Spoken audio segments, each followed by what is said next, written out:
ये कहानी है दो ऐसे भाइयों की जिन्होंने अपने पिता की सारी संपत्ति आपस में बांट ली, लेकिन एक चीज ऐसी थी जिसे दोनों अपने पास नहीं रखना चाहते थे, एक बूढ़ा घोड़ा। वही बूढ़ा घोड़ा आगे चलकर उनकी किस्मत बदलने वाला था। आखिर उस घोड़े में ऐसा क्या रहस्य था, आइए जानते हैं इस कहानी में। बहुत समय पहले आनंदपुर नाम के गांव में लाला शिवनारायण नाम का एक प्रसिद्ध व्यापारी रहता था। गांव के मुख्य बाजार में उसकी बड़ी दुकान थी, जहां वो अनाज, मसाले और कपड़ों का व्यापार करता था। शिवनारायण मेहनती और ईमानदार आदमी था। उसने अपनी समझदारी और परिश्रम से खूब धन और सम्मान कमाया था। उसके दो बेटे थे, रघुवीर और छोटा बेटा किशन।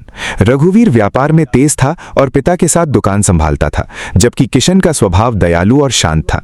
उसे जानवरों से बहुत प्रेम था। शिवनारायण के घर में एक बूढ़ा घोड़ा भी था जिसका नाम शेरू था। ये घोड़ा करीब 25 साल तक उसके साथ रहा था। कभी वो पहाड़ी रास्तों पर सामान ढोता तो कभी तूफान और बारिश में भी अपने मालिक को सुरक्षित घर पहुंचाता। लेकिन अब उम्र के कारण उसकी चाल धीमी हो चुकी थी और वो ज्यादा काम नहीं कर पाता था। एक रात शिवनारायण अपनी हवेली की छत पर बैठा आसमान के तारों को देख रहा था। उसके चेहरे पर अजीब सी चिंता थी। उसने तुरंत अपने दोनों बेटों को बुलवाया। दोनों बेटे पास आकर बैठ गए। शिवनारायण ने धीमी आवाज में कहा, बेटो, मुझे लगता है अब मेरा समय ज्यादा नहीं बचा। मैं चाहता हूं कि मेरे जाने के बाद तुम दोनों में कभी झगड़ा ना हो। ये सुनकर दोनों दुखी हो गए। फिर शिवनारायण ने अपनी संपत्ति का बंटवारा बताया। दुकान रघुवीर को मिलेगी, पुराना घर किशन को, और नदी किनारे वाली जमीन बेचकर दोनों बराबर पैसे बांट लेंगे। दोनों ने सहमति में सिर हिलाया। लेकिन तभी शिवनारायण कुछ देर रुका और बोला, एक चीज का फैसला मैं नहीं करूंगा। शेरू। दोनों भाई हैरान रह गए। रघुवीर बोला, पिताजी, उस बूढ़े घोड़े का अब क्या काम? शिवनारायण मुस्कुराया और बोला, यही तुम्हारी असली परीक्षा है।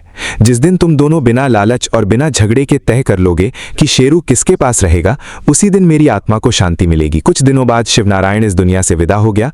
पूरे गांव ने नम आंखों से उसे अंतिम विदाई दी। कुछ समय बाद जब संपत्ति बांटने का समय आया तो सब कुछ आसानी से बट गया। लेकिन जैसे ही शेरू की बात आई, दोनों भाई एक दूसरे पर उसे रखने की जिम्मेदारी डालने लगे। रघुवीर बोला, किशन, तुम इसे रख लो। किशन तुरंत बोला, नहीं भैया, आप बड़े हैं, ये आपके पास रहना चाहिए। धीरे धीरे बात बहस में बदल गई। गांव वाले भी इकट्ठा हो गए। सबको हैरानी थी कि दोनों भाई उस चीज के लिए लड़ रहे थे जिसे कोई रखना ही नहीं चाहता। आखिरकार गांव वालों ने पंचायत बुलाने की सलाह दी। अगले दिन पंचायत गांव के पुराने पीपल के पेड़ के नीचे लगी। मुखिया गोपाल दास ने दोनों भाइयों की बात सुनी और हंसते हुए कहा, यह पहली बार देखा है कि लोग घोड़े के लिए नहीं बल्कि घोड़े से बचने के लिए झगड़ रहे हैं। फिर उसने फैसला सुनाया, ये घोड़ा उसी को मिलेगा जो ये साबित करेगा कि ये उसके लिए बोझ नहीं बल्कि जिम्मेदारी है। उस रात किशन आंगन में जाकर शेरू के पास बैठ गया। उसने उसके सिर पर हाथ फेरते हुए कहा, काश तुम बोल पाते और हमें बता पाते कि पिताजी ने तुम्हें हमारे लिए क्यों छोड़ा। उसी रात किशन को सपना आया। सपने में उसके पिता मुस्कुरा रहे थे और कह रहे थे, जिसे तुम बोझ समझते हो कभी कभी वही इंसान की किस्मत बदल देता है। अगली सुबह रघुवीर ने कहा, चलो इसे बाजार में बेच देते हैं, जो पैसे मिलेंगे बांट लेंगे। दोनों शेरू को लेकर हाट बाजार पहुंचे, लेकिन वहां लोग बूढ़े घोड़े का मजाक उड़ाने लगे। किसी ने कहा, यह घोड़ा नहीं बूढ़ी याद है। दूसरे ने हंसते हुए कहा, यह तो खुद सहारे से चल रहा है। पूरा दिन बीत गया लेकिन किसी ने भी घोड़े को खरीदने में रुचि नहीं दिखाई। तभी एक खाल व्यापारी वहां आया और बोला, मैं इसके 2 चांदी के सिक्के दूंगा। रघुवीर कुछ सोचने लगा, लेकिन किशन की आंखें भर आईं। उसने तुरंत कहा, नहीं, हम इसे नहीं बेचेंगे। रात को किशन फिर शेरू के पास बैठा था।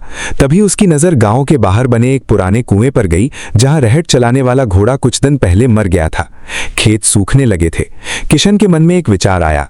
अगले दिन वो रघुवीर को लेकर उस कुएं के मालिक माधव काका के पास पहुंचा और बोला, काका, अगर आप अनुमति दें तो शेरू रहट चला सकता है। माधव काका पहले हंसे लेकिन फिर मान गए।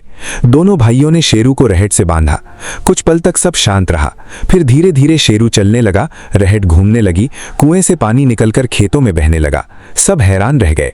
बूढ़ा घोड़ा लगातार चलता रहा और सूखते खेतों में फिर से हरियाली लौट आई। माधव काका खुश होकर बोले, बेटो, ये घोड़ा बूढ़ा जरूर है लेकिन दिल से अब भी जवान है। अगर तुम रोज इसे यहाँ लाओगे तो मैं तुम्हें रोज आधा चांदी का सिक्का दूंगा। धीरे धीरे दोनों भाइयों की हालत सुधरने लगी। शेरू कभी खेतों में मदद करता तो कभी दुकान का सामान ढो देता। सबसे हैरानी की बात यह थी कि जो घोड़ा पहले कमजोर लगता था अब पहले से ज्यादा ताकतवर दिखाई देने लगा था। रघुवीर भी अब उसे सम्मान की नजर से देखने लगा था। करीब 2 हफ्ते बाद एक दिन खेत के असली मालिक जमींदार रणवीर सिंह शहर से लौटे। उन्होंने खेतों की हरियाली देखकर खुशी जताई। तभी उनकी नजर शेरू पर पड़ी। वो अचानक चौंक गए। उन्होंने घोड़े के कान के पास बने एक पुराने निशान को देखा और गंभीर आवाज में बोले, ये घोड़ा, ये तो मेरे पिता का घोड़ा लगता है। दोनों भाई हैरान रह गए। रणवीर सिंह बोले, करीब 20 साल पहले हमारे घर का एक घोड़ा अचानक गायब हो गया था। इसके कान पर यही निशान था। ये सुनते ही माहौल तनावपूर्ण हो गया। रघुवीर गुस्से में बोला, हमारे पिता कभी चोरी नहीं कर सकते। लेकिन सच ये था कि दोनों भाइयों को भी नहीं पता था कि शेरू उनके पिता के पास कैसे आया था। माधव काका ने बीच में आकर कहा, इस बात का फैसला पंचायत में ही होना चाहिए। रणवीर सिंह ने भी हामी भर दी। अब पूरा गांव अगली पंचायत का इंतजार करने लगा, क्योंकि शेरू सिर्फ एक बूढ़ा घोड़ा नहीं बल्कि बीते हुए रहस्यों की चाबी बन चुका था। अगले दिन पूरे आनंदपुर गांव में पंचायत की चर्चा होने लगी। गांव के लोग पुराने पीपल के पेड़ के नीचे इकट्ठा हो गए। एक तरफ रघुवीर और किशन खड़े थे, दूसरी तरफ जमींदार रणवीर सिंह। बीच में बूढ़ा घोड़ा शेरू शांत खड़ा था, मानो उसे सब कुछ समझ आ रहा हो। मुखिया गोपाल दास ने सभा शुरू की और बोले, आज फैसला सिर्फ घोड़े का नहीं बल्कि सच और विश्वास का होगा। रणवीर सिंह आगे बढ़े और बोले, 20 साल पहले मेरे पिता का सबसे प्रिय घोड़ा अचानक गायब हो गया था। उसके कान पर यही निशान था। मुझे पूरा विश्वास है कि ये वही घोड़ा है। गांव वालों में कानाफूसी शुरू हो गई। कुछ लोग शक की नजर से दोनों भाइयों को देखने लगे। रघुवीर गुस्से में बोला, हमारे पिता ईमानदार आदमी थे। उन्होंने जिंदगी भर मेहनत से नाम कमाया है। उन पर चोरी का आरोप मत लगाइए।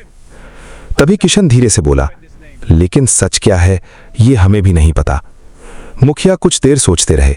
फिर उन्होंने गांव के सबसे बुजुर्ग आदमी दीनानाथ बाबा को बुलवाया। दीनानाथ बाबा कांपते कदमों से आगे आए। उन्होंने शेरू को ध्यान से देखा और उनकी आंखें भर आईं। उन्होंने कहा, हाँ, ये वही घोड़ा है, लेकिन कहानी अधूरी बताई जा रही है। पूरा गांव शांत हो गया।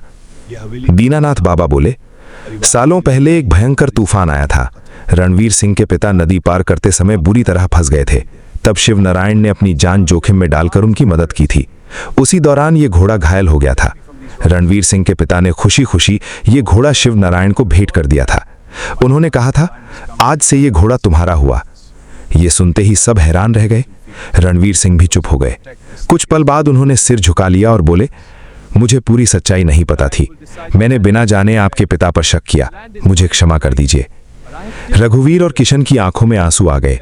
पहली बार उन्हें एहसास हुआ कि उनके पिता सिर्फ मेहनती व्यापारी ही नहीं बल्कि नेक दिल इंसान भी थे। तभी अचानक शेरू धीरे धीरे आगे बढ़ा और शिव नारायण के पुराने घर की तरफ देखने लगा। ऐसा लगा जैसे वो अपने पुराने मालिक को याद कर रहा हो। किशन उसकी गर्दन से लग गया। रघुवीर भी उसके पास आकर खड़ा हो गया। रघुवीर ने भावुक होकर कहा, किशन, अब समझ आया। पिताजी हमें घोड़ा नहीं, जिम्मेदारी और इंसानियत सौंप कर गए थे। उस दिन के बाद दोनों भाइयों ने कभी झगड़ा नहीं किया। रघुवीर दुकान संभालता और किशन खेतों व जानवरों की देखभाल करता। शेरू अब गांव में सम्मान का प्रतीक बन चुका था। लोग कहते थे कि वो सिर्फ एक घोड़ा नहीं बल्कि अपने मालिक की वफादारी और अच्छे कर्मों की निशानी था। कुछ महीनों बाद गांव के सूखे खेत फिर से हरे भरे हो गए। दोनों भाइयों का व्यापार भी बढ़ने लगा। धीरे धीरे उनकी जिंदगी बदल गई। लेकिन सबसे बड़ी बात यह थी कि अब उनके दिल बदल चुके थे।